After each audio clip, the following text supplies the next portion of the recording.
Mexican records got the lights down low. Souldisco where the groovy people go. Hit play, let the music flow. Old school beats with a modern glow.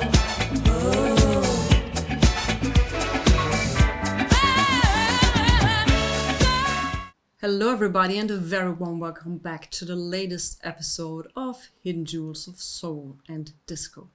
I do hope you're doing absolutely fantastic. In this week's episode we are featuring Joy Unlimited. Oh, dear oh Lord. Joy Unlimited. Sehr, sehr gut. Wie heißt dieses Lied, das du gesungen hast? Did You Ever, und es ist eine eigene Komposition. Why Joy Unlimited is Germany's best kept secret? Well, we'll discuss this after some needle drops. It's all for you, just for you. Night after night, I chose and turned, crying out for you.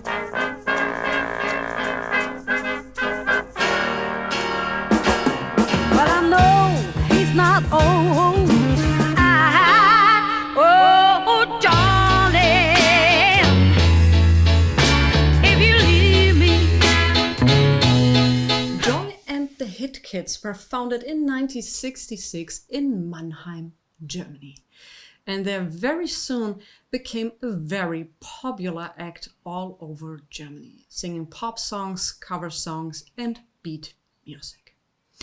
The founding members of the group were Roland Heck, Gerd Köthe, Albin Metz, Dieter Kindl, Hans Herkener, and famously Joy Fleming, whose original name was Erna Rath. In 1969, they decided to change musical directions. The year before, they were so popular that they were also invited to the Düsseldorf Jazz and Pop Festival. And that's absolutely astonishing, being founded in 1966 and 2 years after being invited to such a festival. Once again, in 1969, they decided to go more into progressive, folk and blues music. And to make this step very well known, they also changed names from Joy and the Hit Kids to Joy Unlimited.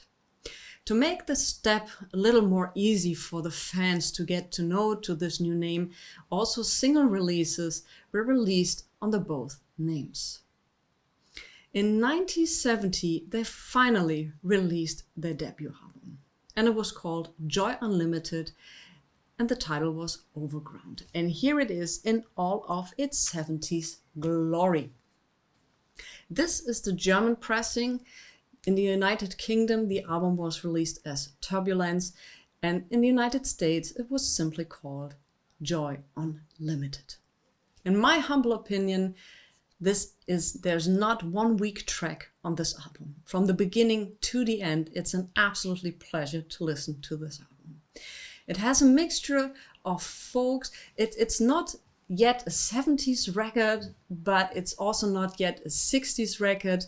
It's something caught in the middle. And as you have heard in the beginning, we've heard some snippets from this album. It's absolutely astonishing. I do love this album very, very dear. In 1971, they went to BASF as their new label because the contract with Polydor ran out. They switched label and got to BASF. BASF had a sub-label which was called Pilz. That's the German word for mushroom. And nowadays, many of the Pilz releases are highly sought after and very valuable as records because they are highly demanded krautrock records. So they released a concept album, but actually it was a ballet and it was called Schmetterling. Schmetterling is the German word for butterfly, and it describes the change from a caterpillar to a butterfly, which is also going hand in hand with the evolution of the human being or the evolution of a human character. And there are many or some instrumentals on this, but also some vocal parts which have been done by Joy Fleming. After this album release, Joy decided to go solo. and Joy was replaced with Ken Taylor. They released the album Reflections. But before that, in 1972, Joy Unlimited recorded a library record for the German station SWR. These instrumentals were only released in Italy, and the album was called Instrumental Impressions. Nowadays, this record is also a very sought-after library record, and if you want to call it your own as an original pressing, the price is around €300. After Reflections, there was Mini, which was released in 1975 and was once again an instrumental to a ballet. All of these records were quite successful, but unfortunately in 1976 the group disbanded on all but friendly terms. Everybody in the group kind of stayed in touch, but it never occurred that the group got together in its original setup, in its original lineup to do a live show again. In my humble opinion, Joy Fleming is one of the most underrated singers we ever had in Germany. She is one of the greatest singers who ever emerged from Germany.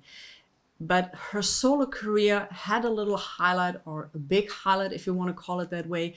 In 1975, she sang for Germany in the Eurovision Song Contest with the song Ein Lied kann eine Brücke sein, or the English title Bridge of Love. She never really got the stardom she absolutely deserved, and I think that's very, very unfortunate. So if you have the chance, because Joy Fleming, if you're considering here, at least in Germany with her name, we think of that song from 1975, if we ever remember her at all. But she had so much more talent, and she did an absolutely astonishing job. She also released some disco albums in the 70s, but none of them were really, really, really successful. But I would highly suggest that you absolutely check out her early work with Joy and the Hit Kids, and especially on Overground. Highly, highly, highly recommended. If you want to have an original copy of this album, it's also around €100. Yes. But you can listen to this album complete on YouTube. It's not on Spotify, but I absolutely wanted to highlight with this short episode the absolutely amazing work Joy Fleming and the group Joy Unlimited did. If you enjoyed that episode, I would highly suggest you check out the playlist appearing up here, and I catch you on the next one.